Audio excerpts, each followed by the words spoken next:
Good morning dear student. आज की class में हम लोग सॉल्व करेंगे आईईआरटी एंट्रेंस एग्जाम 2020 के क्वेश्चंस को। सबसे पहले डियर स्टूडेंट मैथ के क्वेश्चन को सॉल्व करने वाले हैं, उसके बाद से फिजिक्स के, फिर केमिस्ट्री के। प्रत्येक क्वेश्चन का सॉल्यूशन डियर स्टूडेंट बिल्कुल कॉन्सेप्ट के तरीके से आपको सॉल्व कराने वाला हूं, जिससे आपके प्रत्येक क्वेश्चन के कॉन्सेप्ट अच्छी तरीके से समझ में आ सके और आपको यह भी समझ में आ सके कि आपके आईईआरटी एंट्रेंस एग्जाम में किस लेवल के क्वेश्चन पूछे जाते हैं। तो सबसे पहले डियर स्टूडेंट इस सेट के मैथ के क्वेश्चन को सबसे पहले सॉल्व करेंगे, उसके बाद से फिजिक्स के, फिर केमिस्ट्री के। प्रत्येक क्वेश्चन को आप ध्यान से अच्छी तरीके से समझते हुए चलिएगा, क्योंकि ऐसे ही क्वेश्चन आपके आईईआरटी एंट्रेंस एग्जाम 2023 में पूछे जाएंगे। तो डियर स्टूडेंट प्रत्येक क्वेश्चन का सॉल्यूशन आप ध्यान से अच्छी तरीके से समझते हुए चलिएगा।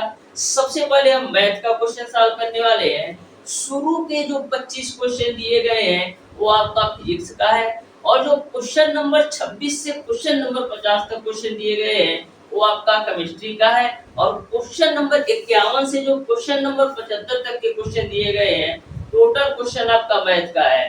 यानी कि आपके आईईआरटी एंट्रेंस एग्जाम में टोटल 75 क्वेश्चन पूछे जाते हैं। 1 से 25 क्वेश्चन आपका फिजिक्स का दिया हुआ है, और 26 से 50 तक का आपका केमिस्ट्री का दिया हुआ है, और 51 से 75 तक का आपका मैथ का दिया हुआ है। तो सबसे पहले डियर स्टूडेंट इस सेट का मैथ का क्वेश्चन सबसे पहले सॉल्व करेंगे। तो ध्यान से प्रत्येक क्वेश्चन का सॉल्यूशन आप समझिएगा। इस तरीके से मैं डियर स्टूडेंट प्रत्येक क्वेश्चन का सॉल्यूशन बताऊंगा कि आप मैक्सिमम किसी भी क्वेश्चन को 10 से 15 सेकंड के अंदर सॉल्व कर सकते हैं। बस ध्यान से आप प्रत्येक क्वेश्चन के सॉल्यूशन को समझते हुए चलिएगा। तो डियर स्टूडेंट स्टार्ट करते हैं आज की क्लास। देखते हैं क्वेश्चन नंबर 51। तो क्वेश्चन नंबर 51 आपका इस प्रकार से है। एक पुष्प सज्जा में प्रथम पंक्ति में 23 गुलाब के पौधे हैं, दूसरी पंक्ति में 21 और तीसरी पंक्ति में 19 है, और इसी प्रकार आगे भी है। अंतिम पंक्ति में 5 गुलाब के पौधे हैं, तो पुष्प सेज में पंक्तियों की संख्या कितनी है ये आपको बताना है। तो ध्यान से समझिएगा, बिल्कुल सिंपल सा ये क्वेश्चन है। तो क्वेश्चन नंबर 51 को डियर स्टूडेंट आप ध्यान से समझिएगा। प्रथम पंक्ति में आपके 23 गुलाब के पौधे हैं, प्रथम पंक्ति में डियर स्टूडेंट 23 गुलाब के पौधे हैं, और फिर दूसरे पंक्ति में आपके 21 है, फिर तीसरे पंक्ति में आपके 19 है, फिर ऐसे ही डॉट डॉट डॉट लास्ट पंक्ति में आपके 5 गुलाब के पौधे हैं, यानी कि 19 होगा। फिर नेक्स्ट पंक्ति में आपका कितना होगा, 17 होगा। इस तरीके से लास्ट पंक्ति में आपके 5 गुलाब के पौधे हैं, तो पंक्तियों की संख्या बताना है। तो ध्यान से देखिएगा, तो जो आपकी यह वैल्यू दी गई है एक सीरीज के रूप में है, एक श्रेणी के रूप में है। 23 आ रहा है, फिर 2 कम 21 आ रहा है, फिर इससे भी 2 कम 19 आ रहा है, फिर इससे भी 2 कम 17 आ रहा है। यानी कि यह जो श्रेणी दी गई है एक तरीके से आपकी समांतर श्रेणी है। तो बात करें प्रथम पद कितना है, तो प्रथम पद ए की वैल्यू आपको दे रखा है 23, यल की वैल्यू कितना है, यानी लास्ट टर्म की वैल्यू आपका 5 है। अब डियर स्टूडेंट डी की वैल्यू कितनी आएगी, यानी कि सार्वंतर कितना आएगा।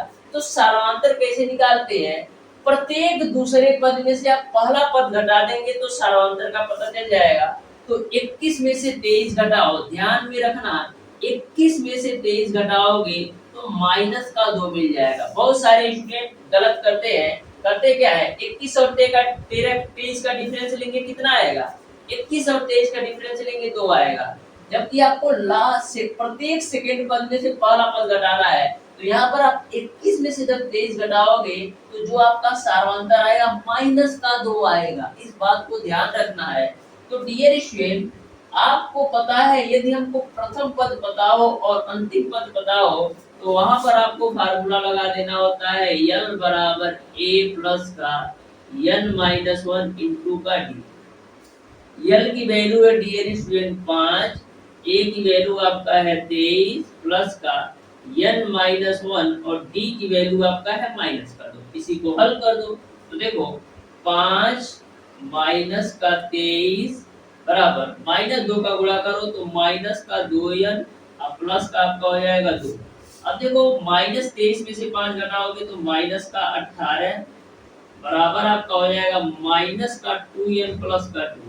अब देखो प्लस का 2 जब लेफ्ट साइड आएगा तो -20 बराबर -2n, माइनस से माइनस बाबू कैंसिल कर दो, 2 से काट दोगे 20 को तो 10 बार में आएगा, यानी n की वैल्यू कितनी निकल गई इधर, यानी कि जो पंक्तियों की संख्या है वो आपका 10 हो जाएगा। इस तरीके से डियर स्टूडेंट क्वेश्चन नंबर 51 का ऑप्शन नंबर सी सही हो जाएगा, यानी कि पुष्प सेज में पंक्तियों की संख्या आपका 10 हो जाएगा।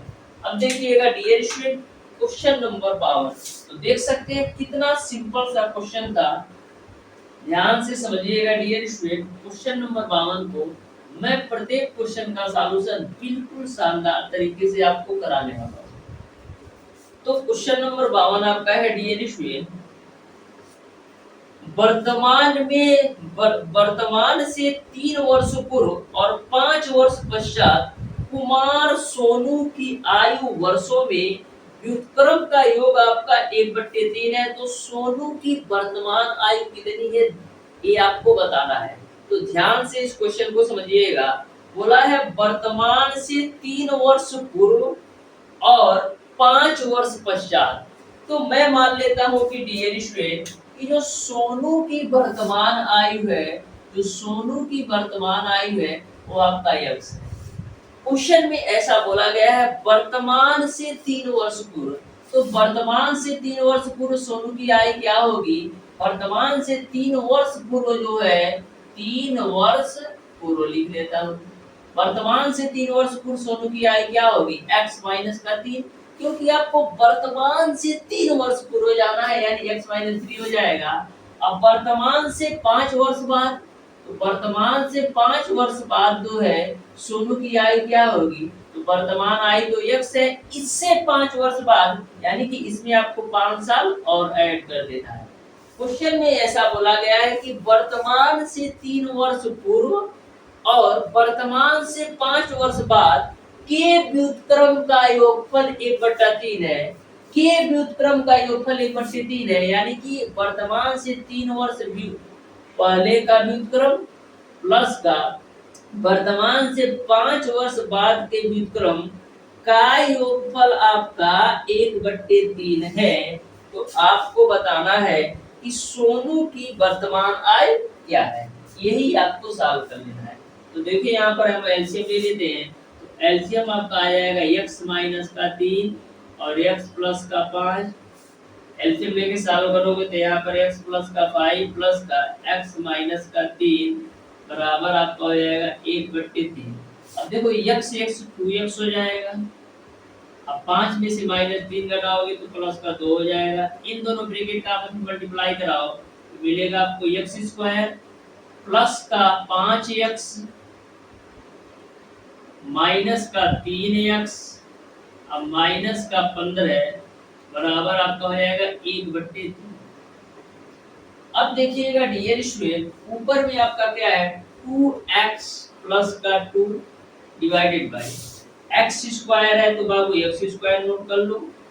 5x में से 3x घटाओगे तो प्लस का 2x मिलेगा और माइनस का 15 बराबर आपको मिल जाएगा 1/3। यहाँ तक सबको समझ में आया क्योंकि मैंने स्टेप बाय स्टेप सॉल्व किया। अब क्रॉस मल्टीप्लाई करो तो 3 दूना 6x प्लस का 6 बराबर x² प्लस का 2x माइनस का 15। तो देखो x² है तो x² रखो। अब देखो प्लस का 2x है, अब माइनस प्लस का 6x जब लेफ्ट साइड जाएगा, प्लस का 6x जब आपका राइट साइड जाएगा तो माइनस का 6x होगा। अब माइनस का 6x में प्लस का 2x घटेगा तो माइनस का 4x हो जाएगा। अब देखो माइनस का 15 ऑलरेडी है, जब प्लस का 6 आपका राइट साइड जाएगा तो ये भी -6 हो जाएगा। तो -15 और -6 कितना हो जाएगा? माइनस का 21 बराबर 0। यहाँ तक किसी को कोई दिक्कत नहीं है। अब आपका द्विघात समीकरण के रूप में हो गया। और 21 का आपको ऐसे गुणनखंड करना है कि जोड़ने और घटाने पर आपका जोड़ने और घटाने पर आपका 4 है। तो 7 त्रिक आपका कितना होता है? 7 त्रिक 21 होता है। यानी आपका इसका गुणनखंड करोगे तो क्या मिलेगा? आप डियर स्टूडेंट इसका गुणनखंड करोगे तो मिल जाएगा आपको एक ब्रैकेट में आपको मिल जाएगा x माइनस का 7 और एक ब्रैकेट में आपको मिल जाएगा x प्लस का 3 बराबर 0। इसको आप पूरी समीकरण को सॉल्व कीजिएगा तो फाइनली आपको एक ब्रैकेट में x माइनस का 7 और x प्लस 3 मिलेगा, क्योंकि x का x में करोगे x स्क्वायर और x का 3 में प्लस 3x और ये माइनस 7x, तो माइनस 7x में से 3x घटाओगे माइनस 4x। अब माइनस 7 का गुणा प्लस 3 में करोगे देखिए समझ में आ गया। अब देखो यहाँ से जब x की वैल्यू निकालोगे तो निगेटिव आएगा जो कि लेना नहीं है। यहाँ से जब x की वैल्यू निकालोगे तो कितना आएगा 7 वर्ष। यहाँ से जब x की वैल्यू निकालोगे तो आएगा 7 वर्ष। आपको बताना है सोनू की वर्तमान आयु, तो x की वैल्यू कितना आया 7 वर्ष, यानी सोनू की जो वर्तमान आयु है डियर स्टूडेंट वो आपका 7 वर्ष आ जाएगा। यानी कि क्वेश्चन नंबर 52 का आपका ऑप्शन नंबर बी सही हो जाएगा। उम्मीद है डियर स्टूडेंट आपको अच्छी तरीके से समझ में आ गया होगा। अब देखिएगा डियर स्टूडेंट क्वेश्चन नंबर 53, तो प्रत्येक क्वेश्चन के सॉल्यूशन को आप एक से दो बार अच्छी तरीके से समझते जाइए। आप जब सॉल्व कीजिएगा डियर स्टूडेंट तो मैक्सिमम 10 से 15 सेकंड के अंदर ऐसे क्वेश्चन को हल कर जाइए। तो क्वेश्चन नंबर 56 को आप ध्यान से समझिएगा। बोला है एक मोटर बोट जिसकी शांत जल में गति आपका 18 किलोमीटर प्रति घंटा है, वह समान स्थान पर धारा के साथ 24 किलोमीटर जाने में जितना समय लेती है उससे 1 घंटा अधिक धारा के विपरीत दिशा में आने में लेती है, तो धारा की गति क्या है ये आपको बताना है। तो बिल्कुल सिंपल सा क्वेश्चन है, आप ध्यान से समझिएगा। सबसे पहले डियर स्टूडेंट मैं मान लेता हूँ कि जो आपकी मोटर बोट है, जो आपकी मोटर बोट है, जो आपकी मोटर बोट है, इसकी जो चाल है डियर स्टूडेंट वो मैं मान लेता हूँ x किलोमीटर प्रति घंटा। लेकिन यहाँ पर आपको क्वेश्चन में मोटर बोट की ऑलरेडी चाल दे रखा है, देखो दे रखा है मोटर बोट जिसकी शांत जल में गति आपका 18 किलोमीटर प्रति घंटा है, यानी मोटर बोट की चाल आपको दे रखा है 18 किलोमीटर प्रति घंटा। आपको धारा की चाल निकालना है, आपको धारा की गति क्या है ये आपको निकालना है। तो मैं मान लेता हूँ कि जो आपकी धारा है इसकी जो चाल है डियर स्टूडेंट वो मैं मान लेता हूँ x किलोमीटर प्रति घंटा है। यहाँ तक किसी को कोई दिक्कत नहीं होना है। अब आप एक चीज बताओ, कब समय ज्यादा लगेगा? जब आपकी मोटर बोट धारा की दिशा में जा रही होगी तब समय ज्यादा लगेगा, या जब आपकी मोटर बोट धारा के विपरीत दिशा में जा रही होगी तब समय अधिक लगेगा?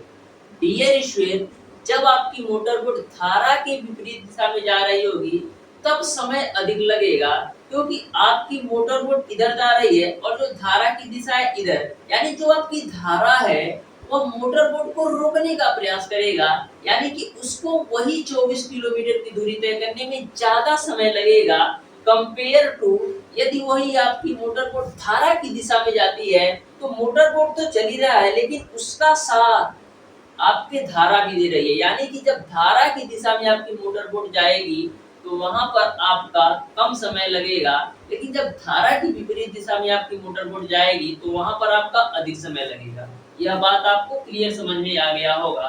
तो डियर स्टूडेंट मैं मान लेता हूँ कि जब आपकी मोटर बोट धारा के विपरीत दिशा में जा रही थी तो वहां पर जो लिया गया समय है वो आपका t1 है, और जब आपकी मोटर बोट धारा की दिशा में जा रही हो तो वहां पर लिया गया समय t2 हो। तो इनका डिफरेंस कितना दे रखा है? 1 घंटे का डिफरेंस आपका क्वेश्चन में दे रखा है।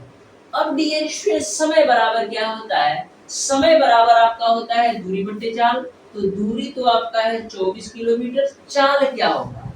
जब आपकी मोटर बोट धारा की विपरीत दिशा में जा रही है तो वहां पर मैंने माना है समय को t1, तो चाल क्या होगा? जब आपकी मोटर बोट डियर स्टूडेंट धारा की विपरीत दिशा में जाएगी तो वहां पर जो आपका कुल चाल होगा वो आपका मोटर बोट की चाल माइनस धारा की चाल के बराबर होगा। तो मोटर बोट की चाल आपका 18 है और धारा की चाल x है, माइनस का t2 मैंने माना है धारा की दिशा में चाल। तो धारा की दिशा में चाल क्या होगा? मोटर बोट की चाल प्लस का धारा की चाल के बराबर, तो दूरी तो आपका 24 ही किलोमीटर रहने वाला है और धारा की दिशा में मोटर बोट की चाल क्या होगी, वो चाल आपका होगी 18 प्लस का x के बराबर बराबर आपका है e। यहाँ तक सबको समझ में आ गया होगा। अब डियर स्टूडेंट ऊपर से आप 24 कॉमन ले लो, ठीक है। एलसीएम कितना आएगा, एलसीएम आपका आएगा 18 माइनस का x एक ब्रैकेट में और एक ब्रैकेट में आपका 18 प्लस का x। अब देखो यहाँ पर आपका एलसीएम लेके सॉल्व करोगे तो 18 प्लस का x माइनस का 18 माइनस का x हो जाएगा और बराबर आपका हो जाएगा 1। यहाँ तक किसी को कोई दिक्कत नहीं। अब देखो 24 है तो 24, अब देखना एक ब्रैकेट में आपका 18 माइनस एक्स है और एक ब्रैकेट में 18 प्लस का एक्स है, यानी a माइनस का b और a प्लस b के रूप में है, तो इसको हम a square minus b square के रूप में लिख सकते हैं, यानी 18 का स्क्वायर माइनस का आपका एक्स स्क्वायर हो जाएगा। ऊपर में देखो 18 प्लस का एक्स आपका है ही, माइनस से गुणा कर दो तो माइनस का 18 प्लस का एक्स बराबर आपका हो जाएगा 1। यहाँ तक सबको क्लियर समझ में आ गया होगा। अब देखना डियर स्टूडेंट्स 24 है तो 24 मैंने नोट कर दिया। अब देखो minus 18 plus 18 cancel, x x जोड़ोगे तो कितना मिल जाएगा, ऊपर में आपको मिल जाएगा 2x बटे का। अब देखो 18 का स्क्वायर आपका होता है 324 और माइनस का x स्क्वायर है तो आप x स्क्वायर रख दो बराबर आपका है 1। अब क्रॉस मल्टीप्लाई करके सॉल्व कर दो तो देखो 24 का 2 में गुणा करोगे तो 48x बराबर 324 माइनस का x स्क्वायर। अब सारी वैल्यू एक तरफ कर लो तो माइनस x स्क्वायर जब लेफ्ट साइड आएगा तो x स्क्वायर प्लस का 48x और माइनस का 324 बराबर आपका हो जाएगा। यहाँ तक सबको समझ में आया होगा। अब डियर स्टूडेंट 324 का आपको ऐसे फैक्टर करना है कि जोड़ने और घटाने पर आपका 48 है, तो 324 को हम क्या लिख सकते हैं 18 गुणे 18 के रूप में, तो इसको आप लिख लो 18, ये तो 18 मैंने लिख दिया। इस 18 को हम लिख सकते हैं 3 गुणे 6 के रूप में। अब देखो 18 का गुणा 3 में कराओगे तो 54 हो जाएगा, अब माइनस का 6 करोगे तो 54 में से 6 जाएगा 48, यानी कि जो हमारा कॉम्बिनेशन बन रहा है 54 और 6 का, 54 का गुणा 6 में करोगे तो आपका 324 भी बनेगा और 54 में से 6 घटाओगे तो 48 भी बचेगा। तो इस तरीके से इस द्विघात समीकरण को सॉल्व करोगे तो क्या मिलेगा आपको, x वाली वैल्यू प्लस में है, यानी एक ब्रैकेट में आपका हो जाएगा x प्लस का 54 और जो वैल्यू आपका माइनस हो रही है उसको आप एक ब्रैकेट में लिख लो, यानी एक ब्रैकेट में आपका x माइनस का 6 बराबर आपका 0 हो जाएगा। अब आप ध्यान से देखिएगा इन दोनों ब्रैकेट का मल्टीप्लाई कराइएगा तो आपको यही मिलेगा। देखो x का x में x स्क्वायर, x का -6 में -6x और ये आपका 54x, तो 54 में से 6 घटाओगे तो 48x आ गया। अब प्लस 54 का -6 में गुणा करोगे 324 आ जाएगा। ऐसे ही आपको एग्जाम में भी करना है, जो आपका प्लस वाली वैल्यू है उसको x प्लस के साथ लिख देना है और जो आपकी माइनस वाली वैल्यू है यानी कि 54 में से 6 घटा रहे हो, यानी कि माइनस वाली जो वैल्यू है उसका x के साथ दूसरे ब्रैकेट में लिख देना है। ज्यादा माथापच्ची या डिटेल में सॉल्व करने की जरूरत नहीं है, इस तरीके से भी आप कर सकते हो समय बचाने के लिए। 54 आपका प्लस में था तो x के साथ प्लस में ले लिया और 54 में से मैं 6 घटा रहा हूं तो 48 आ रहा है, यानी दूसरे ब्रैकेट में x - 6 हो जाएगा। अब यहाँ से जब x की वैल्यू निकालोगे तो माइनस में आएगा जो कि लेना नहीं है। अब यहाँ से जब x की वैल्यू निकालोगे कितना आएगा, यहाँ से जब x की वैल्यू निकालोगे तो 6 आ जाएगा। तो x की वैल्यू कितनी आ जाएगी 6 किलोमीटर प्रति आवर, यानी कि डियर स्टूडेंट जो आपके धारा की चाल होगी वो आपका 6 किलोमीटर प्रति घंटा होगी, यानी आपका ऑप्शन नंबर ए सही हो जाएगा। उम्मीद है डियर स्टूडेंट आपको बिल्कुल शानदार तरीके से समझ में आया होगा, क्योंकि मैंने बिल्कुल कॉन्सेप्ट के साथ आपको बताने का प्रयास किया है।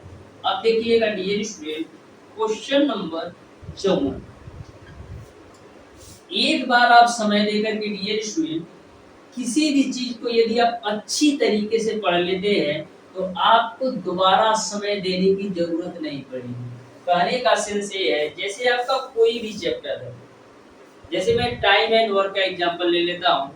जैसे आपका कार्य और समय चैप्टर है, कोई स्टूडेंट कार्य और समय को 2 घंटे में निपटा लेता है और कोई भी स्टूडेंट उसी कार्य और समय को पढ़ने में 3 घंटे का समय लेता है। लेकिन जो 3 घंटे में पढ़ता है वो इस तरीके से कार्य और समय को कवर करता है कि कार्य और समय से कहीं से भी क्वेश्चन पूछ लिया जाए उससे छूटेगा नहीं। लेकिन 2 घंटे वाला जो स्टूडेंट है वो जल्दी-जल्दी में पढ़ता है, यानी कि वो कार्य और समय के किसी भी क्वेश्चन को अच्छी तरीके से सॉल्व नहीं कर पाता। तो ध्यान में रखिएगा, किसी भी चैप्टर को पढ़िए, थोड़ा 1-2 घंटा ज़्यादा लगे लेकिन इस तरीके से पढ़ जाइए कि उसका क्वेश्चन आपके एग्जाम में पूछ लिया जाए तो छूटना नहीं चाहिए। अब देखिएगा डियर स्टूडेंट, क्वेश्चन नंबर 54।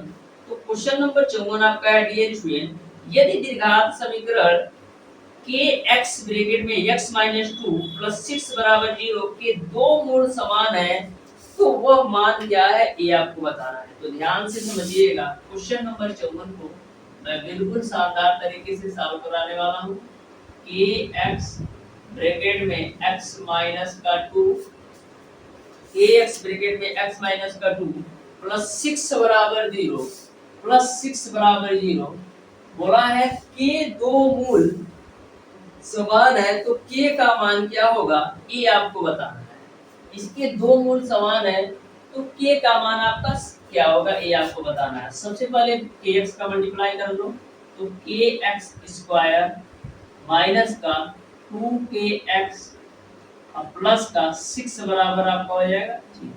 अब देखिएगा, दो मूल समान होने का कंडीशन क्या है, तो किसी भी द्विघात समीकरण के दो मूल समान होने का कंडीशन ये है कि बी स्क्वायर बराबर आपका 4ac होना चाहिए। अब देखो, यहाँ से आप abc का मान रख दो, तो abc का मान कैसे निकालते हो, abc का मान निकालने के लिए ax स्क्वायर प्लस का bx प्लस c बराबर 0 से आप कंपेयर करोगे तो a की वैल्यू आपको मिल जाएगी k, b की वैल्यू मिल जाएगी माइनस का 2k और c की वैल्यू 6 मिल जाएगी। तो सारी वैल्यू रख दो। b की वैल्यू कितना है, -2k, तो -2k का होल स्क्वायर बराबर 4, a की वैल्यू k और c की वैल्यू आपका 6 हो जाएगा। -2k का स्क्वायर करोगे तो 4k स्क्वायर बराबर 4 6 24k, k से k कैंसिल, 4 से काटोगे तो 6 बार में जाएगा, यानी k की वैल्यू कितनी आ गई, 6। इस तरीके से k का जो मान होगा वो आपका 6 हो जाएगा। यानी कि क्वेश्चन नंबर 54 का डियर स्टूडेंट आपका ऑप्शन नंबर बी सही हो जाएगा। Option number B will be the right answer for question number 54। अब देखिएगा डियर स्टूडेंट, क्वेश्चन नंबर 55 ध्यान से समझिएगा। क्वेश्चन नंबर 55 को, तो क्वेश्चन नंबर 55 आपका है डियर स्टूडेंट, रेखाएं y बराबर 0 और y बराबर -7 के युग्म का, y बराबर बाबू एक 0 दे रखा है और एक आपको दे रखा है y बराबर -7 के युग्म का क्या होगा। ऑप्शन नंबर ए आपको दे रखा है कोई हल नहीं है, एक हल है, अनंत हल है और असंगत है। तो देखना, यहाँ पर आप ध्यान से देखिएगा इस क्वेश्चन को, क्या आप कुछ हल कर सकते हो, यहाँ पर आप कुछ भी नहीं हल कर सकते हो क्योंकि y बराबर 0 दे रखा है, y बराबर -7 दे रखा है, यानी कि कुछ भी आप डिफाइन नहीं कर सकते हो। डिफाइन कब कर सकते, जब इसमें दो अचर पदों का दिया रहता, यानी कि दो अचर पद x और y के रूप में दिया रहता तो इसको आप सॉल्व करके आप x और y की वैल्यू निकाल सकते थे। लेकिन यहाँ पर भी y की वैल्यू दे रखा है और यहाँ पर भी y की वैल्यू दे रखा है, तो आप ऐसे क्वेश्चन को सॉल्व नहीं कर सकते। तो इस तरीके से क्वेश्चन नंबर 55 का dear student option number A सही हो जाएगा, कोई हल नहीं है। अब देखिएगा क्वेश्चन नंबर 56 बोला है, यदि x³ + ax² माइनस का bx + 6 का a गुणनखंड x + 3 है और a + b = 7 है तो a और b का मान क्या है, ये आपको बताना है। तो बिल्कुल सिंपल सा क्वेश्चन है, आप ध्यान से समझिएगा। x³ + ax² x³ + ax² plus का bx और सॉरी माइनस का bx + 6 माइनस का bx प्लस का 6, इसका एक गुणनखंड आपको दे रखा है x प्लस 3। और डियर स्टूडेंट एक आपको दे रखा है a प्लस बी बराबर 7। क्या दे रखा है? a प्लस बी बराबर बाबू दे रखा है 7। तो a और b का मान क्या है ये आपको बताना है, तो ध्यान से समझिएगा। x cube plus ax square minus bx plus 6 बराबर 0 का एक गुणनखंड आपका x प्लस 3 है। तो यहाँ से जब x की वैल्यू निकालोगे तो x की वैल्यू कितने में जाएगी? माइनस का 3। अब x का मान माइनस का 3 इस समीकरण में रख दो। क्यों? क्योंकि x प्लस 3 इस समीकरण का इस व्यंजक का गुणनखंड है। तो x माइनस x बराबर माइनस 3 रखो, तो माइनस 3 का बाबू होल क्यूब प्लस का a गुणे माइनस 3 का स्क्वायर करोगे 9 माइनस का b गुणे माइनस का 3 प्लस का 6 बराबर 0। अब देखना डियर स्टूडेंट माइनस 3 का क्यूब करोगे तो माइनस का 27 प्लस का 9a प्लस का 3b और प्लस का 6 बराबर आपका हो जाएगा 0।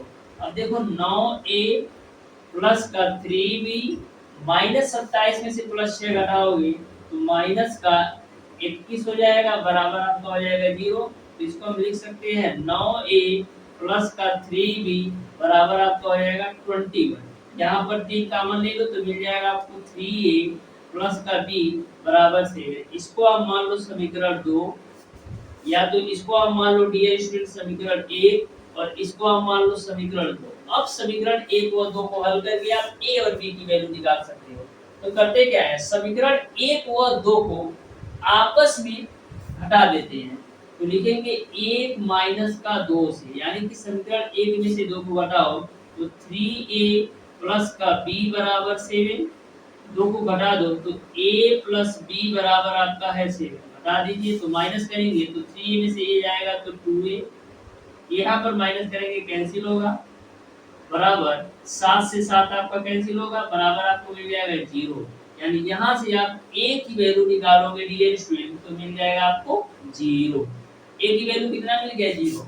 अब a का मान 0 समीकरण 1 या 2 में रख के b की वैल्यू निकाल लो। तो a का मान समीकरण 2 में रखते हैं तो b की वैल्यू कितना मिल जाएगा? 7, क्योंकि a की जगह पर 0 रखोगे तो b की वैल्यू 7 मिल जाएगा। इस तरीके से a का मान 0 और b का मान 7 हो जाएगा। यानी कि क्वेश्चन नंबर 56 का डियर स्टूडेंट क्वेश्चन नंबर 56 का डियर स्टूडेंट आपका ऑप्शन नंबर बी सही हो जाएगा। 0 और 7 जो है ए और बी के मान। अब देखिएगा dear student question number 57। Question number 57 आपका है यदि x माइनस वाई बराबर 0 और 2x माइनस वाई बराबर 2 तो x और y के मान क्या है ये आपको बताना है। तो ध्यान से समझिएगा क्वेश्चन नंबर 57 को x माइनस का y बराबर आपको दे रखा है 0 और दूसरा समीकरण आपको दे रखा है dear student 2x minus y बराबर 2, 2x माइनस का y बराबर 2। तो आपको x और y की वैल्यू क्या आएगी ये आपको बताना है। तो बिल्कुल सिंपल सा क्वेश्चन है, आप ध्यान से समझिएगा। इसको आप 1 मान लो, इसको आप 2 मान लो। अब करते क्या है डियर स्टूडेंट, समीकरण 1 माइनस का 2 से, यानी 1 में से 2 को हटाओ तो 1 आपका है x माइनस वाई बराबर 0, 2 आपका है 2x माइनस वाई बराबर आपका है 2।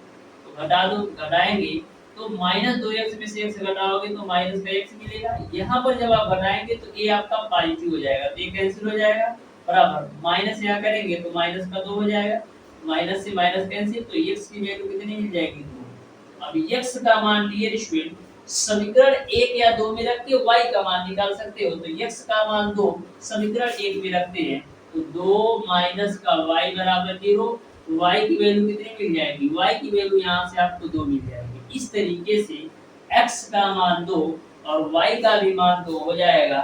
यानी कि क्वेश्चन नंबर 57 का डियर स्टूडेंट आपका ऑप्शन नंबर बी सही हो जाएगा। Option number B will be the right answer for question number 57। तो देख सकते हो कितना सिंपल सा क्वेश्चन है, बस आपको बेसिक कॉन्सेप्ट अच्छी तरीके से पता होना चाहिए। अब देखिएगा डियर स्टूडेंट क्वेश्चन नंबर 58। प्रत्येक क्वेश्चन के सॉल्यूशन को आप ध्यान से समझते जाइए। डियर स्टूडेंट हमारी आप 2 से 3 क्लासेस आप अच्छी तरीके से ले लीजिए, मैथ आपको बिल्कुल शानदार तरीके से समझ में आने लगेगा। और आप अपने IERT एंट्रेंस एग्जाम में मैक्सिमम क्वेश्चन को सॉल्व कर पाएंगे मैक्सिमम 10 से 15 सेकंड के अंदर। क्वेश्चन नंबर 58 आपका है डियर स्टूडेंट, k का वह मान जिसके लिए समीकरण 2x 3y बराबर 1 और kx प्लस 5y बराबर 7 के निकाय का एक अद्वितीय हल होगा। तो ध्यान से समझिएगा क्वेश्चन नंबर 58, 2x 3y बराबर 1, 2x माइनस का 3y बराबर 1 आपको दे रखा है। दूसरा समीकरण आपको दे रखा है kx प्लस 5y बराबर 7, kx प्लस का 5y बराबर 7 बोला है इन दोनों समीकरण के निकाय का एक अद्वितीय हल हो तो k की वैल्यू क्या होगी ये आपको बाकी बताना है। इसको आप मान लो 1, इसको आप मान लो समीकरण 2। तो सबसे पहले समीकरण 1 को डियर स्टूडेंट a1x प्लस का b1y प्लस का c1 बराबर 0 से कंपेयर करा लो। समीकरण 2 को a2x प्लस का b2y प्लस का c2 बराबर 0 से कंपेयर करा लो। मैं बिल्कुल डिटेल में और शानदार तरीके से बता रहा हूँ। देखो 2x 3y बराबर 1 है तो इसको हम क्या 1 को लेफ्ट साइड भी तो ला सकते हैं, यानी कि 2x 3y माइनस 1 बराबर 0 भी हम इसको लिख सकते हैं। यहाँ पर देखो kx प्लस 5y बराबर 7 है तो इसको kx प्लस 5y माइनस का 7 बराबर 0 भी तो लिख सकते हैं, क्योंकि जब 7 को आप लेफ्ट साइड लाओगे तो माइनस हो जाएगा। एक अद्वितीय हल होगा तो आपका a1 बटे a2 बराबर b1 बटे b2 not equal to c1 बटे c2 होता है। ये अद्वितीय हल होने का कंडीशन है। लेकिन यदि आपका अनंत अनेक हल होता तो वहां पर आपका a1 बटे a2 बराबर b1 बटे b2 बराबर c1 बटे c2 होता है। लेकिन अद्वितीय हल होने का कंडीशन है a1 बटे a2 बराबर b1 बटे b2 not equal to c1 बटे c2। सारी वैल्यू रख दो तो a1 का मान आपका है 2 और उसके बाद से a1 का मान है 2, a2 का मान आपका है 3 बराबर b1 का मान आपका है डियर स्टूडेंट माइनस का 3 बटे का b2 का मान कितना है 5। इसी को आप हल कर दीजिए तो k की वैल्यू मिल जाएगी। देखोगे तो माइनस का 3 के बराबर आपको मिलेगा 10, क्रॉस मल्टीप्लाई करने पर तो k की वैल्यू कितना मिल जाएगी माइनस का 10 बटे 3 के रूप में। इस तरीके से डियर स्टूडेंट क्वेश्चन नंबर 58 का आपका ऑप्शन नंबर सी सही हो जाएगा। k का मान माइनस का 10 बटे 3 हो जाएगा। तो ध्यान में रखिएगा अद्वितीय हल होने का कंडीशन क्या होता है, अनंत अनेक हल का कंडीशन क्या होता है, अब कोई हल नहीं होने का क्या कंडीशन होता है। अब देखिएगा डियर स्टूडेंट क्वेश्चन नंबर 59। तो क्वेश्चन नंबर 59 आपका है एक दीर्घाती बहुपदी जिसके मूल आपका 3 और -5 है तो वह समीकरण कौन सा है ये आपको बताना है। तो आपको यह पता होना चाहिए डियर स्टूडेंट, यदि आपको मूल पता हो तो द्विघात समीकरण कैसे निकालते हो। तो डियर स्टूडेंट यदि आपको मूल पता हो तो द्विघात समीकरण निकालने का फार्मूला होता है x स्क्वायर माइनस का मूलों का योगफल इनटू का x प्लस का मूलों का गुणनफल होता है। मैं मान लेता हूँ दो मूल आपके अल्फा और बीटा है, तो कभी भी यदि आपको दो मूल पता हो तो वहां पर द्विघात समीकरण निकालने का फार्मूला है x स्क्वायर माइनस मूलों का योगफल इनटू का x प्लस का होता है आपका मूलों का गुणनफल बराबर 0। अब देखो x स्क्वायर माइनस का आपको दो मूल दे रखा है डियर स्टूडेंट 3 और -5 के रूप में, तो 3 -5 के रूप में इनटू का x प्लस का 3 गुणे माइनस का 5 के रूप में बराबर आपका 0 हो जाएगा। तो यहाँ से x स्क्वायर -5 में से 3 घटाओगे -2 और -2 गुणे माइनस करोगे तो प्लस का आपका हो जाएगा 2x, -5 गुणे 3 करोगे तो माइनस का 15 बराबर आपका हो जाएगा 0। इस तरीके से जो द्विघात समीकरण होगा x square plus 2x minus 15 बराबर 0 होगा। यानी कि क्वेश्चन नंबर 59 का डियर स्टूडेंट आपका ऑप्शन नंबर ए सही हो जाएगा, x square plus 2x minus का 15 ऑप्शन नंबर ए सही आंसर है। अब देखिएगा डियर स्टूडेंट क्वेश्चन नंबर 7, तो ध्यान से समझिएगा क्वेश्चन नंबर 7। तो क्वेश्चन नंबर 60 आपका है, निम्नलिखित में से कौन सा असत्य है? तो बिल्कुल सिंपल सा क्वेश्चन है, ध्यान से देखिएगा। तो जो आपका ऑप्शन नंबर बी दे रखा है sin थीटा बराबर 3, क्या sin थीटा बराबर 3 पॉसिबल है? यदि आपका tan थीटा बराबर 3 हो तो कभी भी ऐसा पॉसिबल नहीं होगा। इस तरीके से क्वेश्चन नंबर 60 का ऑप्शन नंबर बी सही होगा। ऐसा इसलिए होता है डियर स्टूडेंट, tan थीटा बराबर आपका होता है लंब बटे आधार, यानी कि यदि आपके लंब की वैल्यू 3 है और आधार की वैल्यू 1 ले लूं तो sin थीटा बराबर क्या होगा? लंब बटे का कोण होता है, यानी कि लंब तो आपका 3 आएगा, लेकिन जो आपका कोण आएगा वो कितना आएगा? कोण आपका आएगा कौड़ी में 10, यानी कि 3 बटे कौड़ी में 10 आपका sin थीटा बराबर होना चाहिए, जबकि 3 दे रखा है। इस तरीके से आपका ऑप्शन नंबर बी गलत होगा। क्वेश्चन नंबर 61 आपका है, बोला है यदि sin a माइनस b बराबर 1/2 और cos a प्लस b बराबर 1/2 तो a और b न्यून कोण है, तो a और b के मान क्रमशः क्या है, ये आपको बताना है। तो ध्यान से समझिएगा क्वेश्चन नंबर 60 को भी, सॉरी क्वेश्चन नंबर 61 है आपका। क्वेश्चन नंबर 61 में बोला है dear student sin a minus b बराबर 1/2, sin a माइनस का b बराबर है 1/2, और दूसरा जो आपको समीकरण दे रखा है cos a प्लस b बराबर 1/2, cos a प्लस का b बराबर आपको दे रखा है 1/2। बोला है कि a और b आपके न्यून कोण हैं, तो a और b के मान क्या होंगे ये आपको बताना है। तो देखो sin a माइनस का b, sin में कितने डिग्री का मान 1/2 होता है?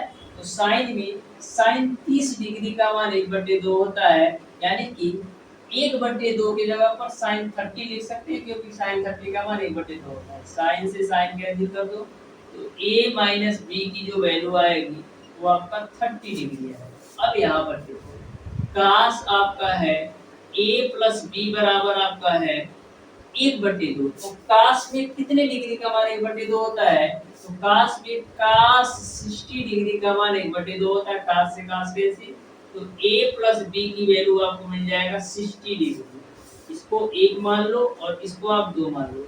तो समीकरण 1 व समीकरण 2 को हल करोगे तो a की वैल्यू आपको मिल जाएगी डियर स्टूडेंट, a की वैल्यू आपको मिल जाएगी डियर स्टूडेंट 45 डिग्री, और b की वैल्यू आपको मिल जाएगी 15 डिग्री। b की वैल्यू आपको मिल जाएगी 15 डिग्री। इस तरीके से क्वेश्चन नंबर 61 का आपका ऑप्शन नंबर सी सही हो जाएगा। ऑप्शन नंबर सी सही हो जाएगा। जब समीकरण 1 व 2 को हल करोगे तो a की वैल्यू 45 डिग्री और b का मान 15 डिग्री। हल क्या करना है? 1 और 2 को जोड़ दो, तो 1 और 2 को जोड़ोगे तो 2a बराबर 90 डिग्री मिलेगा, यानी a बराबर 45 डिग्री, यानी a बराबर 45 डिग्री, तो a का मान यहाँ 45 डिग्री रखोगे तो b का मान 15। सिंपल सा क्वेश्चन है। अब देखिएगा डियर स्टूडेंट क्वेश्चन नंबर 62, तो ध्यान से समझिएगा, त्रिकोणमिति का क्वेश्चन है। आपके आईईआरटी एंट्रेंस एग्जाम में डियर स्टूडेंट त्रिकोणमिति से 5 से 6 क्वेश्चन 100% पूछा जाना है। इस बात को आप अपनी कॉपी में नोट कर लीजिए। इस बात को आप अपनी कॉपी में नोट कर लीजिए। 5 से 6 क्वेश्चन त्रिकोणमिति का 100% आएगा, और ऑलरेडी मैंने त्रिकोणमिति के टॉप 25 क्वेश्चन को कवर करा रखा है, जिसमें मैंने सारे कॉन्सेप्ट बिल्कुल शानदार तरीके से क्लियर करा रखा है। इसके अलावा हरियंत पब्लिकेशन की बुक में जितने भी चैप्टर आपके त्रिकोणमिति से संबंधित है, टोटल चैप्टर को भी कवर करवाया है। यदि आप पिछली वीडियो अभी तक नहीं देखे हैं तो जरूर देखिएगा। बिल्कुल शानदार तरीके से आपके सारे कॉन्सेप्ट क्लियर होने वाले हैं। क्वेश्चन नंबर 62 आपका है कि cos theta plus sin theta बराबर आपका कड़ी में 2 cos थीटा है, तो cos theta minus sin theta का मान क्या है ये आपको बताना है। तो cos theta plus sin theta बराबर आपको दे रखा है cos थीटा प्लस का sin थीटा बराबर आपको दे रखा है डियर स्टूडेंट कड़ी में 2 cos थीटा, कड़ी में 2 cos थीटा। तो आपको बताना है डियर स्टूडेंट कि cos थीटा माइनस का sin थीटा की वैल्यू क्या है ये आपको बताना है। तो ध्यान से समझिएगा क्वेश्चन नंबर 62 में। सबसे पहले करते क्या है डियर स्टूडेंट, दोनों पक्षों का वर्ग कर देते हैं। तो दोनों पक्षों का वर्ग करोगे तो क्या मिलेगा cos थीटा प्लस का साइन थीटा का होल स्क्वायर बराबर कौड़ी में 2 cos थीटा का होल स्क्वायर करोगे तो मिल जाएगा आपको 2 cos स्क्वायर थीटा। अब देखो ये आपका a प्लस b के होल स्क्वायर पर खुलेगा तो मिलेगा आपको cos स्क्वायर थीटा प्लस का sin स्क्वायर थीटा प्लस का 2 sin थीटा इनटू का cos थीटा बराबर आपको मिल जाएगा 2 cos स्क्वायर थीटा। यहाँ तक सबको समझ में आया होगा। sin square theta plus cos square theta की वैल्यू 1 प्लस का 2 sin theta into cos theta है तो इसको आप 2 sin थीटा इनटू का आप cos थीटा रखो बराबर आपका है 2 cos स्क्वायर थीटा।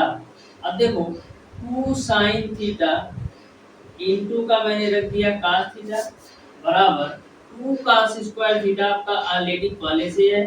जब एक आपका लेफ्ट राइट साइड जाएगा तो माइनस का 1 हो जाएगा। अब देखना dear student 2 cos square theta minus 1 किसका फार्मूला होता है? 2 cos स्क्वायर थीटा माइनस 1 आपका cos 2 थीटा का फार्मूला होता है। किसका? cos 2 थीटा का आपका फार्मूला होता है और इधर आपका 2 sin थीटा इनटू का cos थीटा है।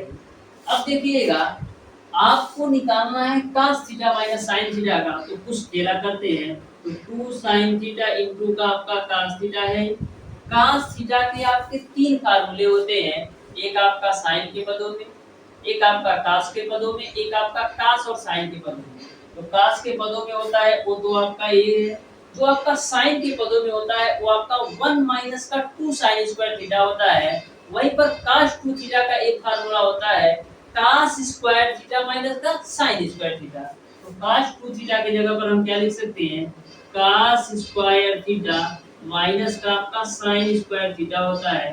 क्योंकि cos 2 थीटा के 3 फार्मूले हैं, एक आपका cos के पदों में, दूसरा आपका sin के पदों में, तीसरा आपका cos और sin के पदों में। ऐसा मैंने इसलिए किया क्योंकि हमको cos theta minus sin theta का मान चाहिए। अब देखो 2 sin थीटा इनटू का cos थीटा। अब देखो ये आपका a square minus b square के रूप में है तो a square minus b square को क्या लिख सकते हो? एक ब्रैकेट में आपका a प्लस b हो जाएगा और एक ब्रैकेट में आपका a माइनस b हो जाएगा यानी cos theta minus sin theta. अब देखो आपका आंसर आ गया, ध्यान से देखना। cos theta plus sin theta का मान पता है तुमको? cos theta plus sin theta का मान कड़ी में 2 cos थीटा है, यानी कि cos theta plus sin theta की जगह पर हम कड़ी में 2 cos थीटा रख सकते हैं। तो यहाँ पर बाबू अब रख दो कड़ी में 2 cos थीटा। cos थीटा से cos थीटा कैसे? कड़ी में 2 से आप 2 को काटोगे तो कितना मिलेगा? केवल कड़ी में 2 मिलेगा। क्योंकि हम 2 को क्या लिख सकते हैं? कड़ी में 2 गुणे कड़ी में 2। तो एक कड़ी में 2 से एक कड़ी में 2 काट दोगे तो यहाँ पर कड़ी में 2 बचेगा। तो अब आपको मिल गया कि नहीं? cos theta minus sin theta की वैल्यू कितनी मिली? कड़ी में 2 sin थीटा। इस तरीके से डियर स्टूडेंट आप देख सकते हैं कि आपको मिल गया cos theta minus sin theta की वैल्यू आपका कड़ी में 2 sin थीटा के बराबर। इस तरीके से आप देख सकते हैं कितना सिंपल सा क्वेश्चन था। बस आपको कॉन्सेप्ट और कुछ बेसिक फार्मूले पता होना चाहिए। इस तरीके से क्वेश्चन नंबर 62 का dear student option number B सही हो जाएगा। cos theta minus sin theta बराबर कड़ी में 2 sin थीटा। अब देखिएगा डियर स्टूडेंट क्वेश्चन नंबर 63, तो ध्यान से समझिएगा क्वेश्चन नंबर 63 को बिल्कुल शानदार तरीके से मैं आपको हल कराने वाला हूँ। क्वेश्चन नंबर 63 को भी ध्यान से समझिएगा। क्वेश्चन नंबर 63 आपका है डियर स्टूडेंट, दे रखा है tan थीटा बराबर आपका 5/4 तो 3 sin theta plus 4 cos theta बटे का 3 sin theta minus 4 cos theta के होल स्क्वायर का मान क्या है ये आपको बताना है। तो tan थीटा बराबर डियर स्टूडेंट आपको दे रखा है, tan थीटा बराबर आपको दे रखा है 3/4 के रूप में। tan थीटा बराबर आपको दे रखा है डियर स्टूडेंट, सॉरी 5/4 है भाई। tan थीटा बराबर आपको दे रखा है 5/4 के रूप में। आपको बताना है 3 sin theta plus 4 cos theta, 3 sin theta plus 4 cos theta divided by 3 sin theta minus 4 cos theta, 3 sin theta minus का 4 cos थीटा इसके स्क्वायर का मान क्या होगा, ये आपको बताना है। तो कभी भी आपसे ऐसा क्वेश्चन पूछा जाए तो सबसे पहले करते क्या है, इस पूरी वैल्यू को 10 के पदों में चेंज करने का प्रयास करते हैं। तो 10 के पदों में कैसे चेंज करोगे, ऊपर में भी आप cos थीटा से भाग दे दो और नीचे में भी आप cos थीटा से भाग दो। तो ऊपर में जब आप cos थीटा से भाग दोगे तो मिलेगा 3 sin थीटा बटे का cos थीटा आपका हो जाएगा tan थीटा। और यहाँ पर जब आप cos थीटा से भाग दोगे तो cos थीटा कैंसिल प्लस का 4 मिलेगा। नीचे में भी आप cos थीटा से भाग दो तो 3 तो है ही, sin थीटा बट्टे का cos थीटा आपका यहाँ पर भी tan थीटा हो जाएगा, माइनस का 4 तो आपका है ही, और cos थीटा में cos थीटा का भाग दोगे तो कैंसिल आउट हो जाएगा, स्क्वायर हो। यहाँ तक किसी को कोई दिक्कत नहीं। अब देखो 3 है तो 3 रखो, tan थीटा का मान आपका है 5 बट्टे का 4 है तो 5 बट्टे 4 रख दिया, प्लस का 4 है तो 4 रख दिया, सॉरी बट्टा नीचे में लिया ना यार। अब बट्टे का यहाँ पर देखो 3 और tan थीटा की वैल्यू मैंने रख दिया 5 बट्टे 4 और माइनस का आपका हो जाएगा 4, पूरे का आपका स्क्वायर है तो स्क्वायर कर लो। अब देखना डियर स्टूडेंट, सॉल्व कर लेते हैं। तो 15 बट्टे का 4 माइनस प्लस का 4 बट्टे का 3 25, 15 बट्टे का 4 माइनस का 4, इसका आपका स्क्वायर है तो मैंने स्क्वायर कर दिया। अब देखना एलसीएम लेके सॉल्व करो तो 4 चौक 16 और 15 कितना हो जाएगा, 16 और 15 आपका हो जाएगा 31 बट्टे 4। और यहाँ पर नीचे देखो 4 चौक 16 यानी माइनस 16 में से 15 घटाओगे तो माइनस का 1 बट्टे 4, अब पूरे का आपका स्क्वायर है तो स्क्वायर कर दो, 4 से 4 कैंसिल तो फाइनली कितना मिलेगा, माइनस का 31 का स्क्वायर। माइनस के 31 को स्क्वायर में हम क्या लिख सकते हैं, 31 का स्क्वायर के रूप में, क्योंकि माइनस का स्क्वायर करोगे तो प्लस हो जाएगा। इस तरीके से क्वेश्चन नंबर 63 का डियर स्टूडेंट आपका ऑप्शन नंबर ए सही हो जाएगा। अब देखिएगा डियर स्टूडेंट क्वेश्चन नंबर 64, तो ध्यान से समझिएगा क्वेश्चन नंबर 64 को। प्रत्येक क्वेश्चन को आप ध्यान से समझते जाइए, मैं आपको कहीं से भी कोई भी प्रॉब्लम नहीं आने वाला है, क्योंकि प्रत्येक क्वेश्चन का सॉल्यूशन बिल्कुल कॉन्सेप्ट से कराऊंगा, जिससे आपको एग्जाम में थोड़ा सा भी कंफ्यूजन ना हो। ऐसे ऐसे स्टूडेंट है डियर स्टूडेंट जो कॉल करके यह बोलते हैं कि डियर स्टूडेंट मैं यहाँ पर पेड कोर्स लिया था, यहाँ पर पेड कोर्स लिया था, लेकिन कुछ भी समझ में नहीं आता है। आपकी क्लासेस बिल्कुल शानदार तरीके से समझ में आती है। तो डियर स्टूडेंट मैं बिल्कुल फ्री आपको यूट्यूब पर तैयारी कराता हूँ, ये सबको पता है, या मैं पिछले 4 सालों से कर रहा हूँ और मैंने हजारों बच्चों का सिलेक्शन करा रखा है। मैं प्रमोशन नहीं करता कि यहाँ सेलेक्ट हुआ वहाँ सेलेक्ट हुआ। बहुत सारे ऐसे कॉल आते हैं कि मैंने 499 का कोर्स लिया, 999 का लिया, लेकिन वहाँ पर हमको क्लासेस बिल्कुल समझ में नहीं आ रही है या क्लासेस ही नहीं हो रही है। तो इसलिए डियर स्टूडेंट बिल्कुल फ्री में आपको अच्छी शिक्षा मिल रही है। तो हमारे चैनल के माध्यम से आप पॉलिटेक्निक अथवा आईईआरटी एंट्रेंस एग्जाम की बिल्कुल शानदार तैयारी कर सकते हैं। देखिएगा dear student question number 64, question number 64 बोला है कि 40 मानों के एक समुच्चय का समांतर माध्य 65 है। यदि 40 मानों को 5 से बढ़ा दिया जाए तो मानों के नए समुच्चय का माध्य क्या है, ये आपको बताना है। तो जब ध्यान से क्वेश्चन को पढ़ोगे तो क्वेश्चन में ही आंसर आपका छुपा है। देखो ध्यान से बोला है कि 40 मानों के एक समुच्चय का समांतर माध्य आपका 65 है, यानी कि 40 मानों के समांतर माध्य 65 है, यानी कि ऐसे समझो 40 लोग हैं, यानी कि 40 व्यक्ति हैं जिनमें प्रत्येक के पास 65 रुपया है। 40 व्यक्ति हैं जिसमें प्रत्येक के पास 65 रुपया है। बोला है 5-5 रुपया से और बढ़ा दिया जाए तो नया समांतर माध्य क्या होगा। तो 40 आदमियों के पास 65 रुपया तो पहले से था ही, 5-5 रुपया और तुम दे रहे हो तो 65 रुपया पहले से था, 5 रुपया और दे दिए तो कितना हो गया, तो नया समांतर माध्य कितना हो जाएगा, 70 हो जाएगा। इस तरीके से क्वेश्चन नंबर 64 का dear student option number B सही हो जाएगा। क्वेश्चन नंबर 65 आपका है विचरण मान 3, 4, 6, 7, 8, 14 के विचलनों का उनके माध्य से योग क्या है, ये आपको बताना है। 3, 4, 6, 7, 8, 14 3 4 6 7 8 और 14 का इसका आपको बताना है डियर स्टूडेंट विचलनों से इसका आपको बताना है विचलनों का उनके माध्य से योग क्या है। तो सबसे पहले बाबू क्या करते हैं, इसका आप समांतर माध्य निकालो। ये क्वेश्चन नंबर 63 है ना, ये आपका डियर स्टूडेंट 65 है भाई साहब, क्वेश्चन नंबर 65। तो सबसे पहले आप समांतर माध्य निकालो।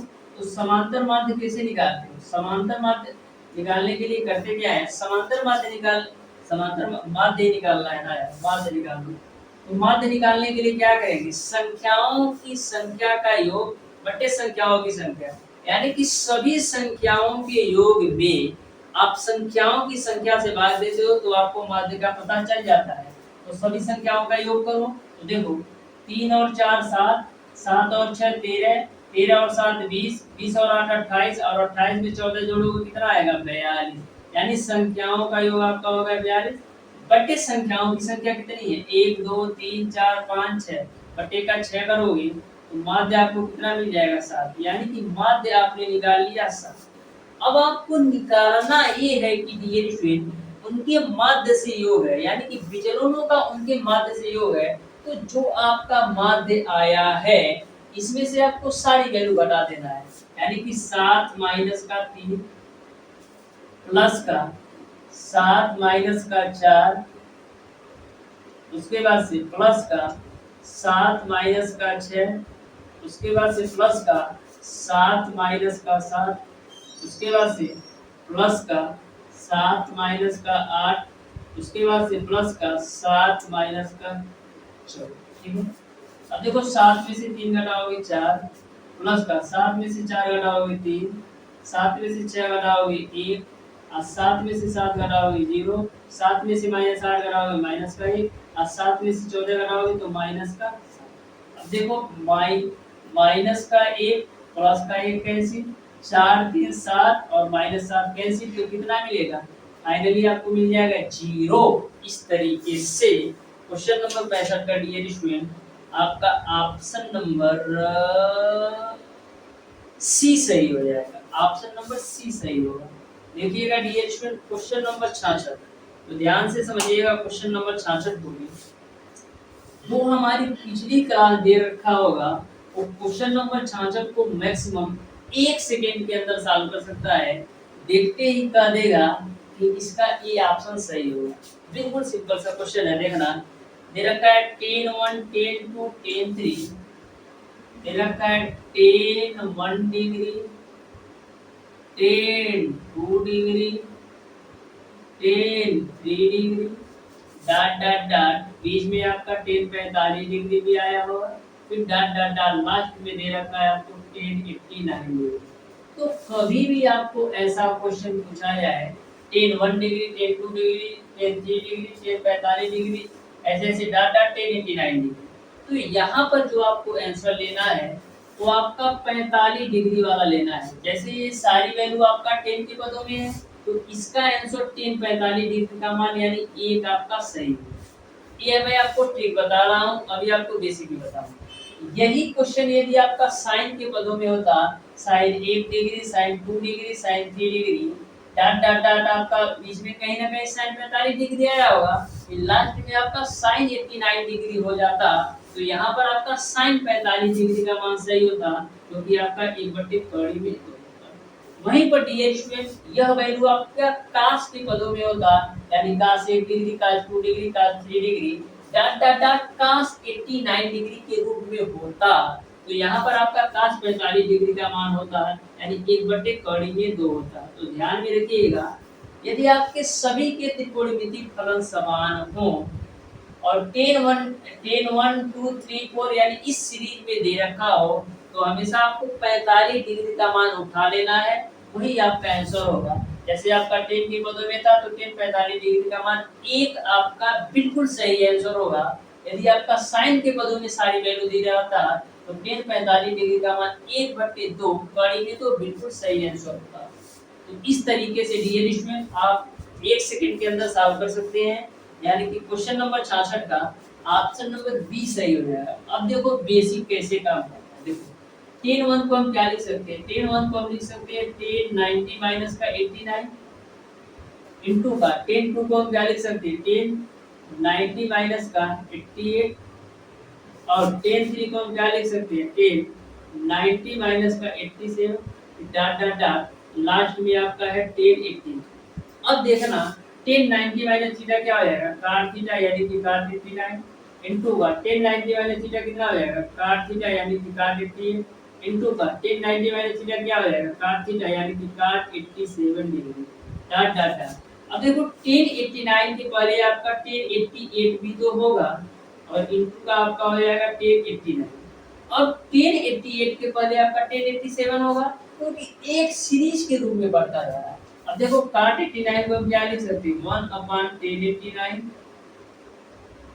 इनटू का cot 88 को क्या लिख सकते हैं 1/1088 डिग्री इनटू का cot 87 को क्या लिख सकते हैं 1/1087 के रूप में और डॉट डॉट डॉट यहाँ पर आपका 1088 है इनटू का आपका 1089 है। तो देखो 1089 से 1089 कैंसिल होगा 1088 से 1088 कैंसिल होगा। इस तरीके से सारी वैल्यू आपस में कटती जाती है, लेकिन जो मैंने आपको बताया 345 डिग्री ऐसा मान आपको मिलेगा जो कभी भी कटने वाला नहीं है, कभी भी कटने वाला नहीं है। यानी कि क्वेश्चन नंबर 66 का डियर स्टूडेंट आपका ऑप्शन नंबर बी सही हो जाएगा। तो ध्यान से आपको समझ में आ गया होगा कि कभी भी आपको इस सीरीज से क्वेश्चन पूछा जाए तो आपको 45 डिग्री वाली वैल्यू ले लेना है और वही आपका आंसर होगा। अब देखिएगा डियर स्टूडेंट क्वेश्चन नंबर 67। तो क्वेश्चन नंबर 67 आपका है डियर स्टूडेंट, बोला है जिनका एक शून्य का आपका माइनस का 5 है और दो शून्यकों का गुणनफल आपका 0 है, तो द्विघाती बहुपदी क्या है ये आपको बताना है। तो देखो डियर स्टूडेंट क्वेश्चन नंबर आपका 68 है ना, ये आपका क्वेश्चन नंबर कौन सा है डियर स्टूडेंट, ये आपका डियर स्टूडेंट क्वेश्चन नंबर 67 है। तो देखना ध्यान से, बोला है एक शून्य का आपका दे रखा है, एक शून्य का आपको दे रखा है माइनस का 5, तो पहला शून्य मैं मान लेता हूँ अल्फा और दूसरा शून्य मैं मान लेता हूँ बीटा। ये एक शून्य का आपको दे रखा है माइनस का 5, दूसरा शून्य का आपको पता नहीं है तो इसको मैं मान लेता हूँ ये। क्वेश्चन में ऐसा बोला गया है कि शून्यकों का गुणनफल आपका है 0, यानी कि अल्फा इंटू बीटा की जो वैल्यू है वो आपका है 0। तो अल्फा का तो मान आपका है माइनस का, तो यहाँ पर बीटा की वैल्यू आप कौन सा लोगे कि इन दोनों का गुणनफल 0 आएगा। तो हमेशा आपको कंडीशन में बीटा की वैल्यू आपको 0 ही लेना पड़ेगा, क्योंकि -5 का केवल और केवल 0 में गुणा करा करके आप 0 गेन कर सकते हो। इस तरीके से आप समझ सकते हो कि जो आपका दूसरा शून्य होगा वह 0 होगा, क्योंकि शून्यकों का गुणनफल 0 है। तो पहला शून्य यदि -5 होगा, दूसरा शून्य यदि 0 होगा, तभी आपका शून्य का गुणनफल 0 आएगा। यानी कि जो आपका दूसरा शून्य होगा वो आपका 0 ही होगा। 0 के अलावा आप कोई नंबर नहीं ले सकते, क्योंकि 0 के अलावा यदि आप कोई नंबर लोगे तो गुणनफल आपका 0 नहीं आएगा। यहाँ तक क्लियर है। अब आप निकाल सकते हैं द्विघात समीकरण। कैसे निकालते हैं, x स्क्वायर माइनस का मूलों का योग इनटू का x प्लस का आपका होता है मूलों का गुणनफल बराबर 0, x स्क्वायर माइनस का मूलों का योग, तो पहला मूल -5 है, बीटा की वैल्यू 0 है, इनटू का x हो जाएगा प्लस का मूलों का गुणनफल आपको दे रखा है 0 बराबर 0। तो यहाँ से आपको मिल जाएगा x स्क्वायर माइनस और माइनस प्लस हो जाएगा और 5 का गुणा x में कराओगे तो 5x हो जाएगा बराबर आपका 0। इस तरीके से x स्क्वायर प्लस का 5x will be the right answer. आप क्वेश्चन नंबर 67 यानी ऑप्शन नंबर ए सही हो जाएगा। अब देखिएगा डियर स्टूडेंट क्वेश्चन नंबर 68, तो ध्यान से समझिएगा क्वेश्चन नंबर 68 को भी बिल्कुल शानदार तरीके से मैं आपको क्लियर करा दूंगा। क्वेश्चन नंबर 68 को आप ध्यान से समझते जाइए।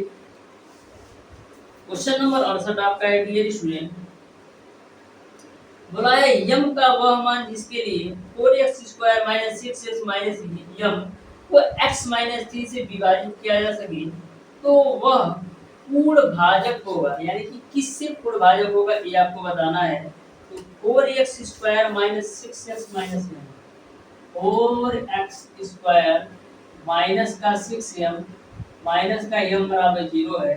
इसका आपको डियर स्टूडेंट दे रखा है x माइनस 3 से विभाजित किया जा सके तो पूर्ण भाजक क्या होगा ये आपको बताना है। यानी x माइनस 3 से यह पूरा व्यंजक विभाजित है तो x माइनस 3 बराबर 0, तो x बराबर कितना 3 रख सकते हो इस व्यंजक में।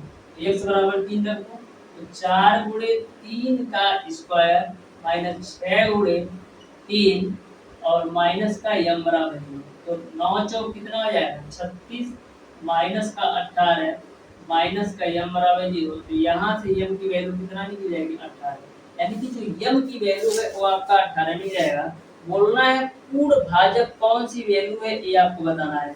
तो 18 से पूरी पूरी तरह से कौन कटेगा, क्या 18 से आपका 9 कटेगा, पूरा पूरा नहीं कटेगा, दशमलव में आएगा, यानी ऑप्शन नंबर ए सही होगा। क्या 18 से 45 पूरा पूरा कटेगा, नहीं कटेगा। क्या आपका 20 45 से पूरा पूरा कटेगा, नहीं कटेगा। केवल आपका 36 जो है 18 से पूरा पूरा भाग जाएगा, यानी कि क्वेश्चन नंबर 68 का dear student option number D सही हो जाएगा। यानी कि 36 एक ऐसी संख्या है जो आपका यम से पूरी तरह से विभाज्य है, यानी कि क्वेश्चन नंबर 68 का ऑप्शन नंबर डी सही हो जाएगा। अब देखिएगा डियर स्टूडेंट 22 सेमी परिधि के एक वृत्त के एक चतुर्थांश का क्षेत्रफल क्या है ये आपको बताना है। तो यह सिंगल सा क्वेश्चन मैं आपको होमवर्क में दे रहा हूँ। अब देखिएगा क्वेश्चन नंबर 70, ध्यान से समझिएगा क्वेश्चन नंबर 76 जो कि आपका फिगर दे रखा है। सबसे पहले बाबू इसका फिगर ही बना देते। इस तरीके से आपका गोला है, फिर यहाँ से आपका ऐसे इसका कनेक्शन है, तो भाई साहब कनेक्शन कर दिया, ठीक है। फिर यहाँ पर ऐसे, फिर आपका ऐसे, फिर यहाँ पर आपको दे रखा है 110 डिग्री और टी ओ पी क्यू के रूप में दे रखा है। ये आपका टी पॉइंट है, ओ पॉइंट है, ये आपका पी पॉइंट है, ये आपका क्यू है, ये आपका दे रखा है 110 डिग्री। तो आप ध्यान से देखिएगा जो आपका टी पी ओ क्यू है एक आपका चतुर्भुज के रूप में है, तो चतुर्भुज के आमने सामने का कोण कितने डिग्री के बराबर होता है, चतुर्भुज के आमने सामने का कोण आपका 180 डिग्री के बराबर होगा। तो यदि आपका यह 110 है तो यह कितना हो जाएगा 70 डिग्री, क्योंकि आमने सामने का कोण 180 डिग्री के बराबर होता है। तो क्वेश्चन में आपसे पूछा है एंगल ऑफ PTQ का मान बताना है, यानी इस वाले एंगल का मान पूछ रहा है जो कि 70 डिग्री आ गया। इस तरीके से क्वेश्चन नंबर 70 का आपका ऑप्शन नंबर बी सही हो जाएगा, ऑप्शन नंबर बी सही होगा। क्वेश्चन नंबर 71 को आप ध्यान से समझिए। डियर स्टूडेंट मैं बार बार यह बोलता हूँ कि आप 2 से 3 क्लासेस अच्छी तरीके से लीजिए, आपको कहीं से भी कंफ्यूजन नहीं आने वाला। बस आप डेडिकेशन के साथ पढ़िए डियर स्टूडेंट, यह मैं आपको गारंटी के साथ करता हूँ कि आप टॉप 100 रैंक लाएंगे, इस बात की गारंटी मैं हर तरीके से आपके साथ हूँ डियर स्टूडेंट। आप जिस तरीके से आपको हेल्प हमारी चाहिए आप ले सकते हैं, बस आप ध्यान से अच्छी तरीके से पढ़िए और सिलेक्शन लेकर के हमारे पास आइए डियर स्टूडेंट। तो क्वेश्चन नंबर 71 आपका है धरातल पर एक बिंदु से जो कि टावर के आधार से 30 मीटर दूर है, टावर के शीर्ष का उन्नयन कोण 30 डिग्री है, तो आपको टावर की ऊंचाई क्या है ये आपको बताना है। तो टावर के आधार से 30 मीटर दूर, तो मान लिया बाबू ये आपका टावर है, इसके आधार से 30 मीटर दूर, तो ये मैंने 30 मीटर दूर ले लिया। बोला है टावर के शीर्ष का कोण जो है वो आपका 30 डिग्री है, टावर के शीर्ष का जो कोण है डियर स्टूडेंट वो आपका 30 डिग्री है। तो आपको यह बताना है, आपको यह बताना है कि टावर की ऊंचाइयां क्या है, यानी यह जो आप टावरवा खड़ा किए हो इसका ऊंचाई क्या है, ए पॉइंट बी मान लो, ए आप पॉइंट सी मान लो। आपको टावर की ऊंचाई से मतलब है, यानी कि कौन सा मैं त्रिकोणमितीय फलन लूं जिसमें आपकी टावर की ऊंचाई आ जाए। तो करते क्या है 10-30 डिग्री ले लेते हैं। तो 10-30 डिग्री बराबर क्या होगा लंब बटे का आधार, तो लंब तो यह है और आधार आपका है 30 मीटर, आधार आपको 30 मीटर, तो 1030 का मान 1/3 बराबर आपको दे रखा है h/3 तो यहाँ से h की वैल्यू निकालोगे तो 30/3 मिलेगा। या आपका 30/3 ऑप्शन में दे रखा है, तो 30/3 ऑप्शन में आपका नहीं है, तो इसको और सिंपलीफाई करते क्या है, परिमेयकरण कर देते हैं, यानी कि कड़ी में 3 से गुणा और कड़ी में 3 से भाग भी कर देते हैं। तो देखिएगा, कड़ी में 3 से गुणा, कड़ी में 3 से भाग करोगे तो ऊपर आपको 30 कड़ी में 3 मिलेगा, नीचे आपका कड़ी में 3 गुणे कड़ी में 3 3 मिल जाएगा, यानी कि 3 नहीं है कितना हो जाएगा 30 हो जाएगा। तो यहाँ से h की जो वैल्यू हो जाएगी वो आपका 10 कड़ी में 3 हो जाएगा। इस तरीके से जो टवरवा की ऊंचाई होगी डियर स्टूडेंट, वो आपका 10 कड़ी में 3 होगा, यानी कि आपका ऑप्शन नंबर बी सही होगा। तो ध्यान में रखिएगा, यदि आपका जो आंसर आया है वो ऑप्शन में ना दिया हो तो उसको आप सिंपलीफाई करके उसके नजदीक लेकर जाइए, यानी ऑप्शंस को मैच कराइए। अब देखिएगा क्वेश्चन नंबर 72 बोला है, यदि बिंदु आपके 2, 3 और 4, और आपके 6, -3 समरैखिक है तो k का मान क्या है ये आपको बताना है। तो ध्यान से समझिएगा, आपको बिंदु दे रखा है 2, 3 और दूसरा बिंदु आपको दे रखा है डियर स्टूडेंट 4, k और 6, -3 4, k और 6, समरैखिक है तो k की वैल्यू क्या है ये आपको बताना है। ये आपका क्वेश्चन नंबर 72। तो डियर स्टूडेंट, किसी भी त्रिभुज के 3 बिंदु ये दे रखे हैं, तो किसी भी त्रिभुज के समरैखिक होने का जो कंडीशन है वो आपका त्रिभुज का जो क्षेत्रफल होता है वो आपका 0 के बराबर होता है। ये ऑलरेडी मैंने आपको सरल रेखा या समकोणिक आकृति के निर्देशांक में पढ़ा रखा है। यदि वो वीडियो अभी तक नहीं देखी हो तो जाके जरूर देखो। देखो, त्रिभुज का क्षेत्रफल क्या होता है, क्षेत्रफल होता है आपका 1/2 x y - y 3 बार लिखो, x y - y plus x y - y plus का x y - y आप 3 बार बराबर आपका ये आपका त्रिभुज के क्षेत्रफल है। लेकिन समरैखिक का कंडीशन है, तो जो आपका त्रिभुज का क्षेत्रफल है ये आपका 0 होगा, तो यह 0 होगा, या 2 से गुणा करोगे यह भी आपका खत्म हो जाएगा, यानी यह पूरी वैल्यू 0 के बराबर होगा। यहाँ तक आपको क्लियर है। अब इसको कैसे लगाते हो, 123 231 312 से, तो 123 231 और 312। अब 2 से 3 बार क्वेश्चन को सॉल्व कीजिएगा तो फार्मूला रट जाएगा 1/2 123 231 312 के रूप में होता है, जो कि x y - y के रूप में होता है।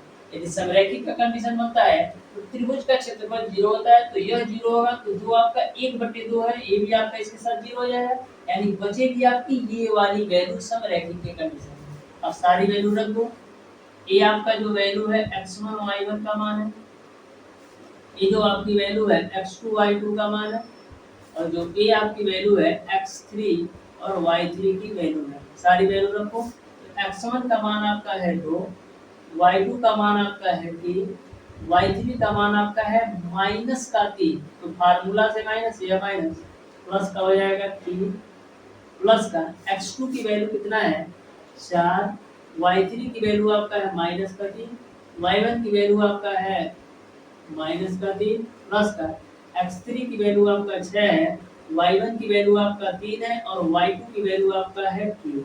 यहाँ तक सभी को समझ में आया। अब देखो 2 का मल्टीप्लाई करो तो 2k प्लस का 6 -3 -6 और -6 गुणे 4 करोगे तो -24 हो जाएगा, प्लस का 6 का गुणा करो तो 6 3 का 18 माइनस का 6 भी बराबर आपका हो जाएगा 0। अब देखो -6 के में से 2 के घटाओगे तो माइनस का 4 के होगा। उसके बाद से अब देखो 18 और 6 24 होता है, अब -24 प्लस 24 करोगे कैसे, देखो 18 और 6 24 होगा, प्लस का 24 और माइनस का 24, तो ये हो जाएगा 0 बराबर आपका 0। इस तरीके से k की वैल्यू कितना आ जाएगा 0। इस तरीके से डियर स्टूडेंट आपका क्वेश्चन नंबर 72 का डियर स्टूडेंट, आपका क्वेश्चन नंबर 72 का डियर स्टूडेंट, आपका ऑप्शन नंबर डी सही हो जाएगा, यानी कि k की वैल्यू 0 के बराबर होगी। अब देखिएगा डियर स्टूडेंट, क्वेश्चन नंबर 73, ध्यान से समझिएगा। क्वेश्चन नंबर 73 लास्ट के 3 क्वेश्चन है, आप ध्यान से समझ लीजिए। प्रत्येक क्वेश्चन आपके लिए इम्पोर्टेंट है, एक भी क्वेश्चन छोड़ के नहीं आना है तुमको। देखिएगा क्वेश्चन नंबर 73 को बोला है यदि बिंदु आपके ए दे रखा है 6, उसके बाद से बी दे रखा है आपको 8, 2, सी दे रखा है 9, 4 और डी दे रखा है आपको P, 3। एक समांतर चतुर्भुज के शीर्ष है और क्रम में है तो P का मान है। तो ध्यान से समझो, पहले भाई साहब हम एक समांतर चतुर्भुज बना लेते हैं। इस तरीके से मैंने एक समांतर चतुर्भुज बना लिया। आपको बिंदु 6, 1, 8, 2 6, 1, 8, 2 आपका दूसरा बिंदु दे रखा है और जो तीसरा बिंदु दे रखा है डियर स्टूडेंट 9, 4 और P, 3 9, 4 और आपको दे रखा है P, 3 के रूप में। ये आपका ए पॉइंट है, ये आपका बी पॉइंट है, ये आपका सी पॉइंट है और ये आपका डी पॉइंट है।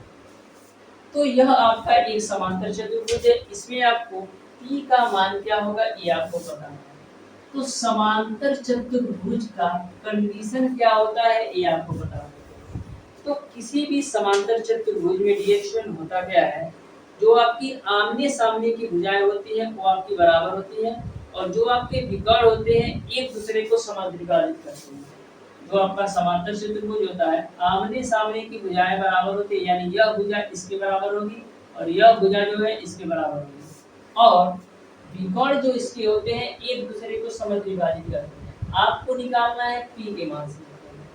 आपको पता है आमने सामने की भुजाएं बराबर है, यानी कि करते क्या है, इन दोनों बिंदुओं के बीच की दूरी को इन दोनों बिंदुओं के बीच की दूरी के बराबर कर सकते हैं क्योंकि आमने सामने की भुजाएं बराबर है। यानी कि P, 3 और 6, 1 की जो बीच की दूरी होगी यह बराबर किसकी होगी, इसके, यानी कि 9, 4 और 8, 2 की बराबर। क्योंकि समांतर चतुर्भुज का यह कंडीशन है कि आमने सामने की भुजाएं बराबर होती है, तो आप इस यह भुजा को मैंने इस भुजा के बराबर कर दिया। अब यहाँ पर भी आप दो बिंदुओं के बीच की दूरी का फार्मूला लगाओ और यहाँ पर भी तो दो बिंदुओं के बीच की दूरी का फार्मूला क्या होता है, √(x2 - x1) का होल स्क्वायर प्लस का y2 - का y1 का होल स्क्वायर।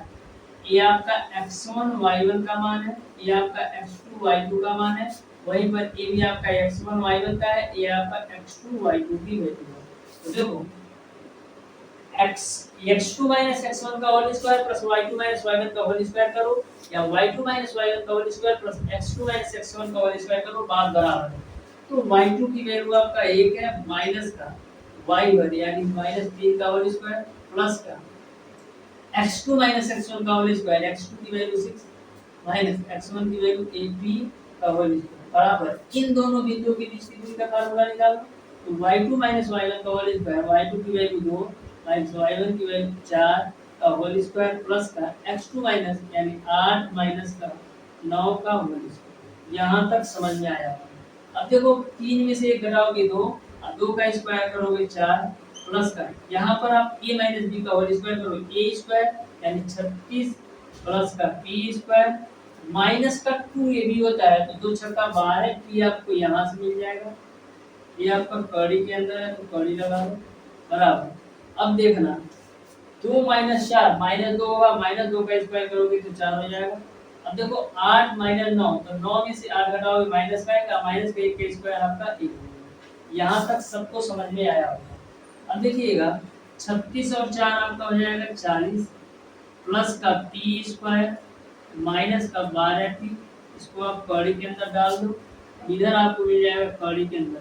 अब क्या करते हैं दोनों पक्षों का वर्ग कर दो, तो इधर का वर्ग करोगे तो क्या मिलेगा, इस साइड का वर्ग करोगे तो मिलेगा आपको p स्क्वायर माइनस का 12p प्लस का 40 बराबर कड़ी में 5 का वर्ग करोगे तो 5 मिलेगा।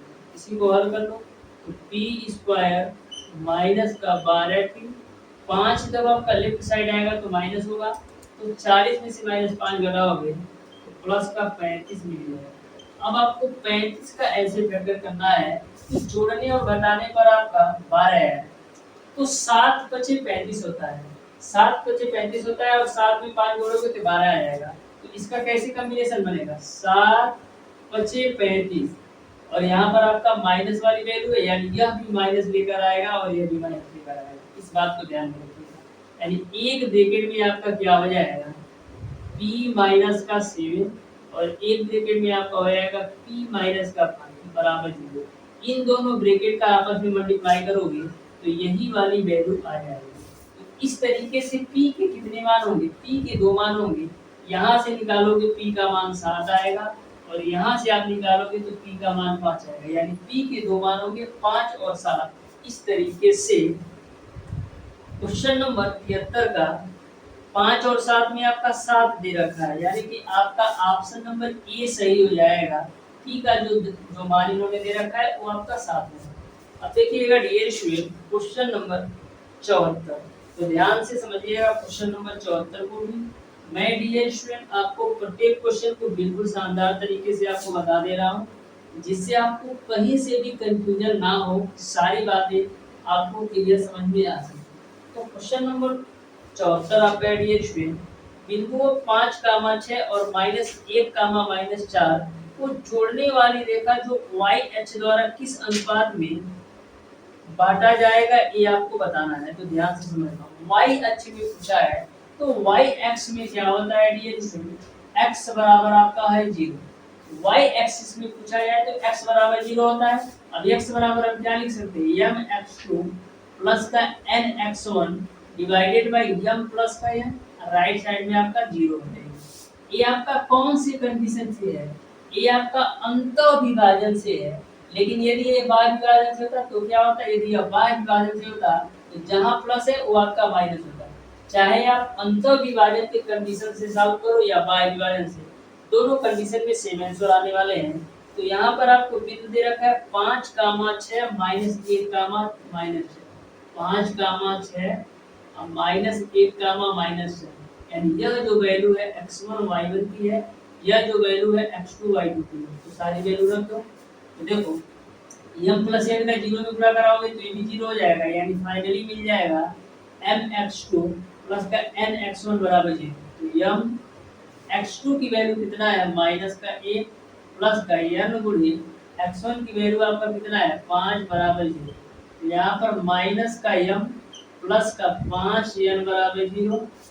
तो यहाँ पर मिल जाएगा आपको माइनस का m बराबर माइनस का 5n, ये या माइनस से माइनस कैंसिल, तो m बटे n की वैल्यू कितना मिल जाएगी 5 बटे का 1 के रूप में। 5 बटे 1 को हम क्या लिख सकते हैं 5 अनुपात 1 के रूप में। यानी कि क्वेश्चन नंबर 74 का डियर स्टूडेंट आपका ऑप्शन नंबर ए सही हो जाएगा। अब देखना डियर स्टूडेंट इस सेट का मैथ का लास्ट क्वेश्चन, तो ध्यान से समझिएगा क्वेश्चन नंबर 75 को। तो क्वेश्चन नंबर 75 आपका डियर स्टूडेंट, ABC और BDE दो समत्रिभुज त्रिभुज इस प्रकार से है कि BC मध्य बिंदु दी है, त्रिभुज ABC और BDE के क्षेत्रफल का अनुपात क्या है ये आपको बताना है। तो यह भी आपका क्वेश्चन सिंपल है। आप क्वेश्चन नंबर 75 और क्वेश्चन नंबर 69 को सॉल्व कीजिएगा। दो क्वेश्चन केवल होमवर्क का है, एक 69 और एक 75। इन दोनों क्वेश्चन को आप सॉल्व कीजिएगा और बताइएगा डियर स्टूडेंट इन दोनों क्वेश्चन के कौन से ऑप्शन सही होंगे। जो आपके डियर स्टूडेंट फिजिक्स और केमिस्ट्री के क्वेश्चन है उन क्वेश्चन को नेक्स्ट क्लास में मैं सॉल्व करवाऊंगा। तो डियर स्टूडेंट आज की क्लास आपको कैसी लगी कमेंट बॉक्स में कमेंट करके जरूर बताइएगा। डियर स्टूडेंट यदि आपको कहीं से भी कोई भी डाउट हो, चाहे तैयारी करने में, चाहे आपको एग्जाम से रिलेटेड या किसी सब्जेक्ट से रिलेटेड या किसी सब्जेक्ट के टॉपिक से रिलेटेड कोई भी प्रॉब्लम हो, तो आप डियर स्टूडेंट हमें आप कमेंट भी कर सकते हैं या हमारे व्हाट्सएप नंबर 7620 1753 76 पर कॉल या व्हाट्सएप भी कर सकते हैं। तो अपना कोई भी क्वेश्चन हो, कोई भी कंफ्यूजन हो, इस पे आप इस नंबर पर व्हाट्सएप या कॉल कर सकते हैं। आपको हर तरीके से मैं साथ देने वाला हूँ, कहीं से भी आपको प्रॉब्लम नहीं आने वाला है, बस आपका सिलेक्शन हमारी जिम्मेदारी है। तो इस बात को आप ध्यान में रखिएगा, हर तरीके से आपके साथ हूँ, बस आप सिलेक्शन दे करके दिखाइए और 100% श्योर सिलेक्शन होगा। बस आप शानदार तरीके से डेडिकेशन के साथ हमारी आप सारी क्लासेस में से जाइए, कहीं से भी कोई भी प्रॉब्लम नहीं है। डियर स्टूडेंट, रखते हैं आज की क्लास यहीं तक, मिलते हैं नेक्स्ट क्लास में, तब तक के लिए धन्यवाद।